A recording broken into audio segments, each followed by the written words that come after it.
10 minutes to 8. This is 2BS on a Monday morning, and good to have you with us between now and 9 o'clock today. Okay, let's get around the district. As you know, Sticky Beak, like to know what's going on right around the district. And a man who always feeds plenty of information is the Mayor of Dubbo, Mathew Dickerson. Good morning, sir. Have you always been a Sticky Beak, Kerry? Absolutely, yes. Started my life. You know, when I was first born, said, what's going on? What's happening? Let's find out what's going on. Having a healthy, inquisitive interest in what's going on, I think that sounds good. That sounds better than Sticky Beak. Yeah, well, you got to know what's happening right around the district, you know, because as you've said on, you know, you've always been a passionate person about tourism and people visiting the area. Ken Keith, the same.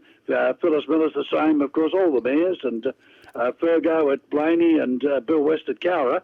I mean, you know, and it's a great place to visit, and, you know, I've got to find out what's going on. Well, that's right. And I think the other important thing about all of that is that it's all about regional. It's not about Dubbo versus Bathurst or versus Orange. It's all about regional areas working together, and that's something that I find is really important. We're really trying to get people out of the big smoke and let them realise what wonderful things we've got out here. Very much so. Now, 3D printers, I'm not really up with this technology. Are you up with it at this stage? Well, 3D printers are interesting, but it gets to the stage where you can go to much larger scales. And across the region, in fact, across the whole nation, we've got a housing shortage problem.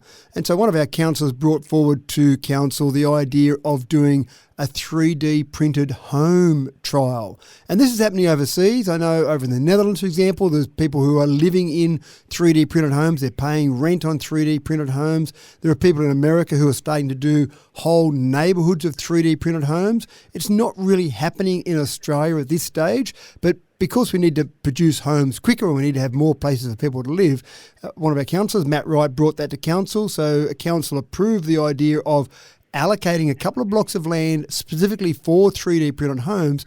And what's been fantastic from that, Kerry, is people have come out of the woodwork. Companies have come out of the woodwork. We're having meetings over the next few weeks with a number of different 3D printing companies that can actually do full homes. And it's fascinating when you watch. If you get a YouTube video and watch how they actually work, it's quite fascinating how they go. So this might be a bit of a solution for the housing crisis we've got. Okay, now e-scooters, what's happening there? Yeah, e-scooters is something that many years ago I tried to get the state government convinced of the idea of, say, a Segway or an e-scooter around a cycleway that we have around our river called the Tracker-Riley Cycleway. And the state government didn't want to know about it. They thought they were all too dangerous and we're all going to die. They ignored the fact that just about everywhere else around the world you can ride things like e-scooters and ride things like Segways. Anyway, we had no luck with that, but finally the state government is actually about to do a trial in Parramatta and Wollongong. So we've also asked to be part of that trial, and the e-scooters we're talking about, or the state government's talking about, at least in that trial, are the ones that you go up, they're just parked on the side of the road somewhere, you go up, you scan the QR code on the e-scooter with your phone, and then you log on to that e-scooter and use that e-scooter. You pay, I don't know, $1 every few minutes you ride it, and then you park it somewhere else. It's all around the world. You can do it. In fact, I was only in Darwin a few weeks ago and I was riding e-scooters up around Darwin at the time. It'll be fantastic, as in our experience, we think around Tracker-Riley Cycleway will be the first place to do it, but then potentially around the CBD of Dubbo and maybe beyond. So we'll wait and see if the state government comes through with a trial, and already we've been meeting with some e-scooter companies who are keen to be in Dubbo once the state government changes the legislation. Now, also you had a luncheon with former councillors. That would have been interesting. What did you say, about 20 turned up or something like that? Yeah, I invited all former councillors to a luncheon because I think there's a huge amount of experience and knowledge in that former group of councillors, and just because they're no longer councillors doesn't mean they've no longer got an opinion. So we thought, what a great thing to do, invite those former councillors along. We do invite them along to other events throughout the year. Australia Day, for example, we have an awards day called Dubbo Day, so we invite them there, but that's just a chance to say good day for 5 seconds. I thought a specific luncheon where you could actually have everyone sit around, how are we going, what things can we improve, what are you hearing out there in the community?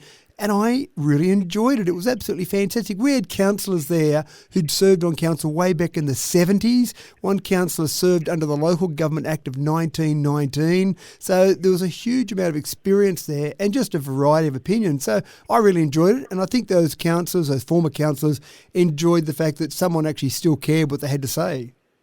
I think that's a fabulous idea because, you know, I mean, a lot of that experience and expertise is lost, isn't it? I think that's absolutely right. We're a counsellor. Someone's a counsellor one day, the next day they're not. It doesn't mean they've suddenly lost all that information and knowledge and those contacts in the community, and we do tend to forget about them a little bit. And I actually got a bit of a feeling about that from a few counsellors I'd spoken to, or former counsellors, and I thought there is still a lot of information there, a lot of knowledge about the community.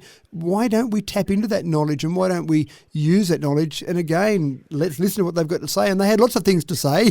Take a former counsellor and say, be quiet and good luck with that. So they had lots of things to say. But no, it was really, I really enjoyed it. And I think they really got a bit of a buzz out of actually being asked along. So I said, I'm going to try and make this an annual event. You have yourself a wonderful weekend, long weekend, sir. Yeah, thank you very much, Kerry. And we'll catch up. There we go. Mathew Dickerson.